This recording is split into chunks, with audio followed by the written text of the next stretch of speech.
સુરેન્દ્રનગરમાં પ્રબુદ્ધ નાગરિક સંમેલનનું આયોજન કરવામાં આવ્યું હતું.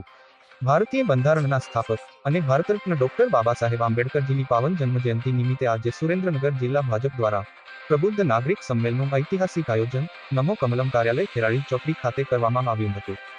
કાર્યક્રમમાં મુખ્ય વક્તા તરીકે ઉપસ્થિતમાન શ્રીમતી વિભાવરીબેન દવે, પૂર્વ મંત્રી શ્રી, ગુજરાત સરકારનાઓએ પોતાના ઉદ્બોધનમાં ડોક્ટર બાબા સાહેબ આંબેડકરજીના અધૂરા સપનાઓ, તેમના વિઝન અને આજના ભારત માટે તેમના વિચારોને અન્વય આપ્યો હતો.